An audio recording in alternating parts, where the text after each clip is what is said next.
In 1998, we finished a 3-year cruise through Central America on our first boat, a 25-foot cutter we built and launched in Seattle.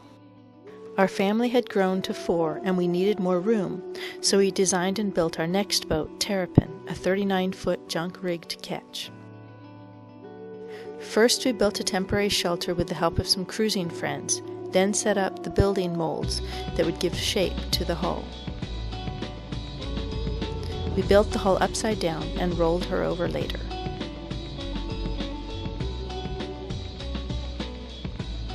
We glued 3 layers of 1/2-inch marine plywood together over the building molds.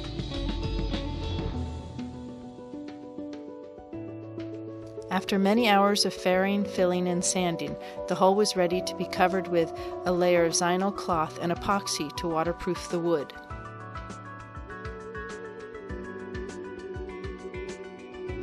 "750 hours later, we had a hull ready to be rolled upright.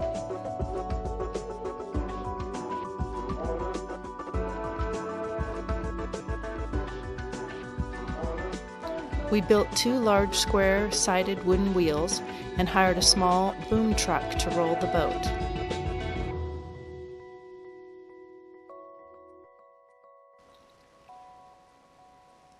The challenge was we had a large tree on each side of the boat, so we had to roll her 90 degrees, then slide her over close to one of the trees, move the lifting slings, then roll another 90 degrees to set her on her bottom. After rolling the hull upright, the exciting work of roughing in the interior started. Soon the berths, galley, and head took shape.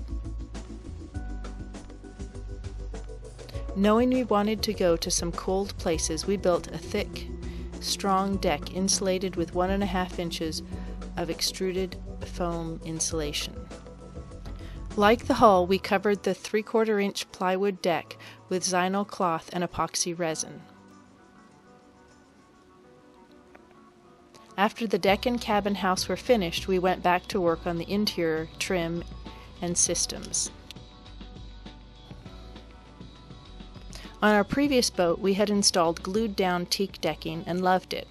On Terrapin, we decided to glue down teak in the cockpit. About this time, we discovered our son Nicholas had autism. We looked around the country and found a good program in Madison, Wisconsin.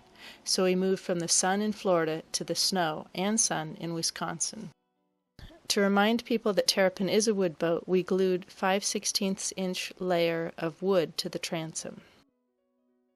We considered buying 2 aluminum flagpoles or light poles for our masts, but in the end we decided to build our own wood masts.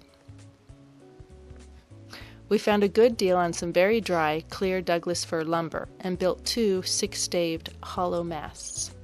The masts are glued up 6 42-foot-long planks or staves for each mast. Extra hands are helpful for the glue up, and so 3 friends joined us on assembly day.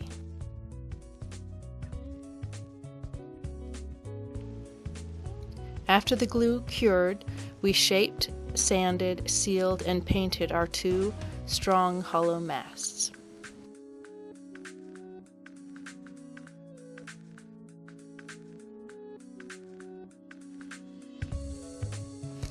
After the masts were finished, we recruited a bunch of our friends to help load the 370-pound, 43-foot-long poles onto the deck of the boat. That way, later when the boat was trucked to the boatyard, the masts would go as well. While building the boat, we scavenged scrap lead to go into the keel. Here we have 8,000 pounds of lead loaded into 2 old bathtubs ready to be melted and poured into a female mold of the keel buried in the ground. Thinking it would take a long time to melt the lead, we stockpiled a bunch of old oak floor planks to burn as our heat source to melt the lead. But just 2 hours into the burn, the lead was bubbling liquid ready to pour. Later, after the boat and keel had been trucked to the boatyard in Milwaukee, we used the yard's crane to set the boat down onto the lead keel.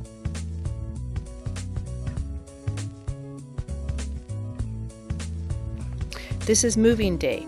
We hired a boat mover with a special boat trailer to come load Terrapin and take her to a boatyard in Milwaukee.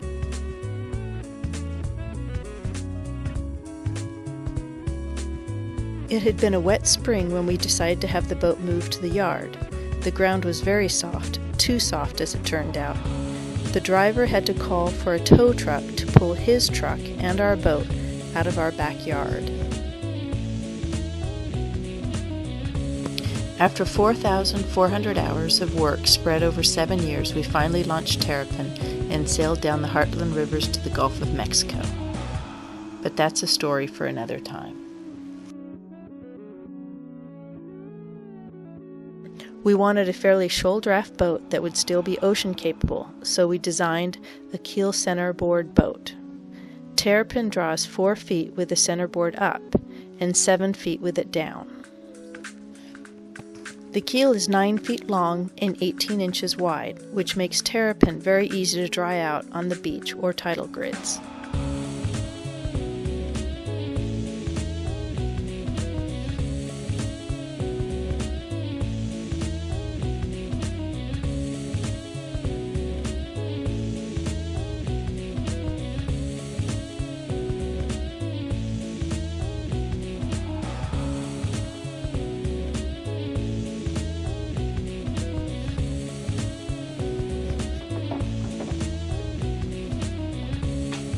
We hate the smell of diesel and didn't want an engine in our home, so we installed 2 10-horse Yamaha high-thrust outboards instead of a diesel inboard.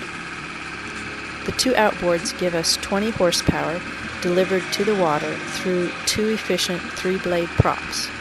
We can also pivot them up out of the water to remove the prop drag and any chance of fouling or corrosion.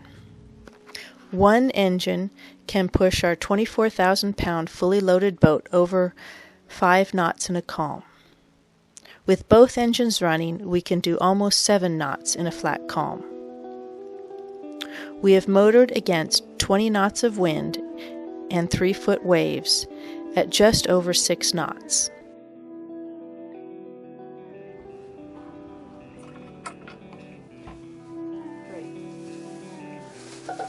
We like to eat well on the boat, so having a full, easy-to-use galley is important to us.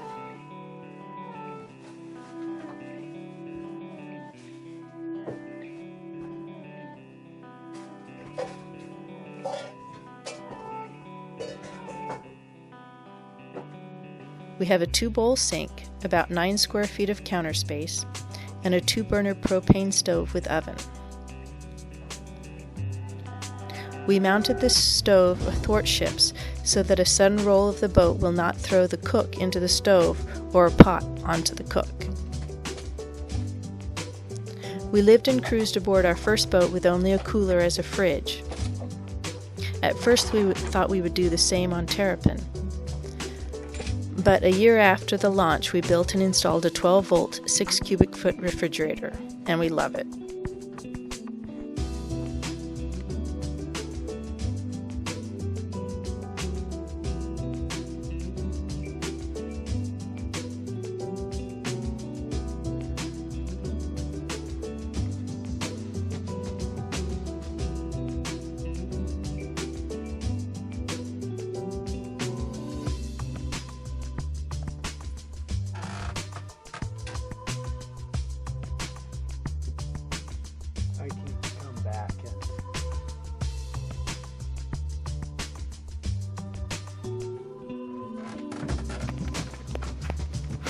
There is some storage under the floorboards, though not deep storage since the boat is a shoal draft boat.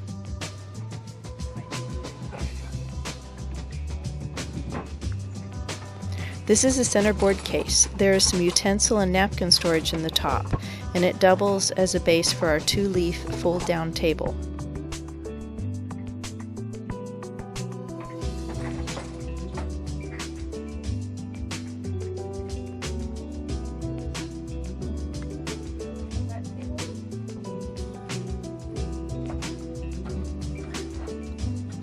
By the way, the large wooden pole in the center of the screen is the rear mast. Good job, Nico. That's perfect. Moving forward from the dining area, we have a small but very efficient and clean burning wood stove that we built to heat the boat. The deck has 1.5 inches of foam and the top sides have 5/8 inch of foam, so it is very easy to keep the boat warm in the winter and cool in the summer.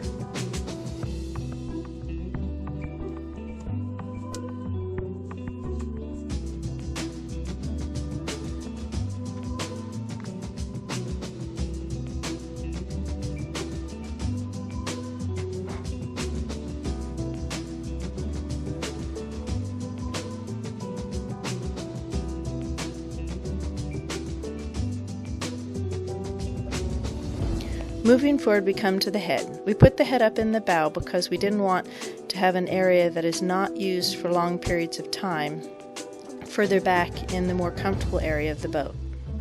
However, if the sailing is rough, it can be a little challenging to stay on the head.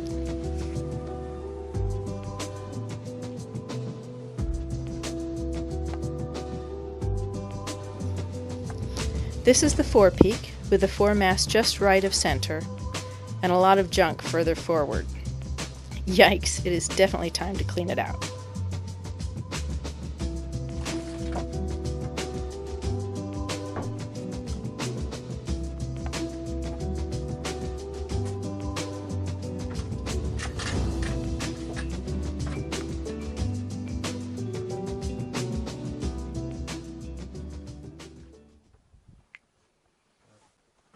Let's continue our tour on deck now. Here we are taking our morning coffee in the cockpit on a foggy Nova Scotian morning last summer. The wide-angle lens makes the hard Dodger above us look a lot larger than it really is.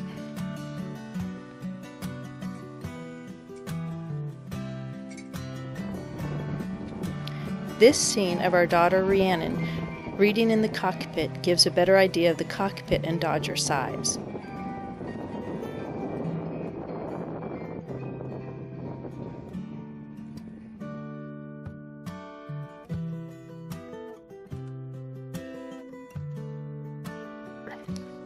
We wanted a flush deck boat for a number of reasons. Two big ones being that we wanted room to carry a large hard dinghy, ours is 11 feet long, and to have wide, clear decks to work from.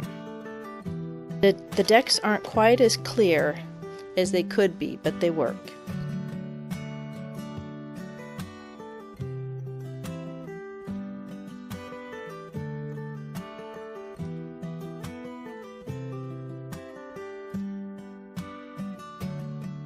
Bringing the anchor, windlass, and chain back midship kept about 300 pounds out of the bow and gave us plenty of room to work the windlass.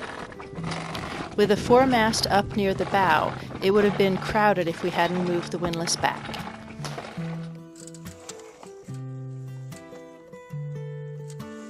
Alright, will you video me with doing the rest of it? Are you going to cleat it?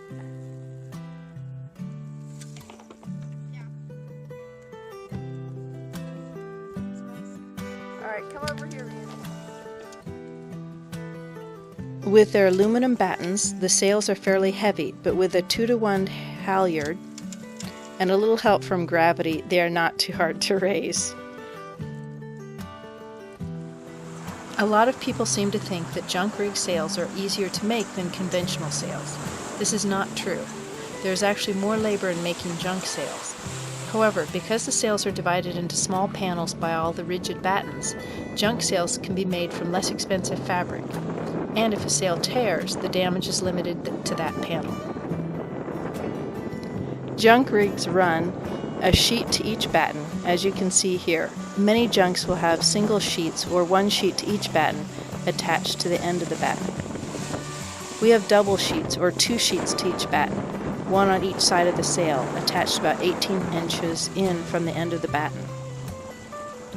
Only the windward sheets are used unless you want to lock the sails on the center line, as you might do to reduce the boat's roll on a lumpy sea if the wind has died. Yes, some! We do have a retractable bowsprit that we can fly a small jib or drifter from for lighter winds. Many people ask, how high can a junk point? Will it go to weather? The answer for our boat is that yes, she will go to weather, but not as well as our cutter did. Terrapin will tack through 90 degrees on the compass and still foot well. Here we are sailing at 45 degrees apparent, in 15 knots of wind, doing 7 knots of boat speed. Many early Western versions of the junk rig were built with no camber in the sails. This is probably why they got a reputation for not being able to go to weather.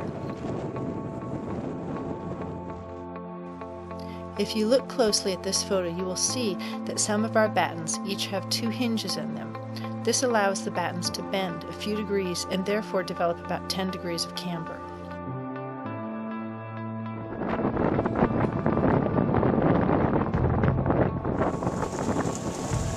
While our cutter was more weatherly, this 50-second clip highlights one of the reasons we love the junk rig. Here, you'll see Mike reef both sails in a 25-knot rainstorm in under a minute. To reef a junk sail, you first ease the halyard until as much sail as you want is reefed. Most of the time, the sail will lower on its own. If the wind is blowing 20 to 25 knots or above, you may have to pull the sail down a little. But it is never hard to pull, because as soon as you ease the halyard, the sheets also ease and the sail feathers, unless of course you're running dead downwind. After you've retied the halyard, you adjust the yard hauling parrel, a line used to control the yard. Then you adjust your sheet and you are reefed. Also, the junk rig is infinitely reefable. Raise or lower just as much sail as you want. Here, the mizzen has 4 panels reefed and the main has 1 panel reefed. And here, the mizzen has 5 panels reefed.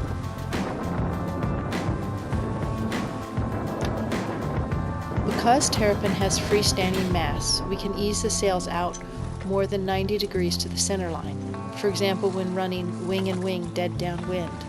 This makes the sails very stable with no fear of jibing. If the junk rig does jibe, it is not a concern. There is no heavy boom to worry about. We regularly jibe the sails even in 25 knots of wind.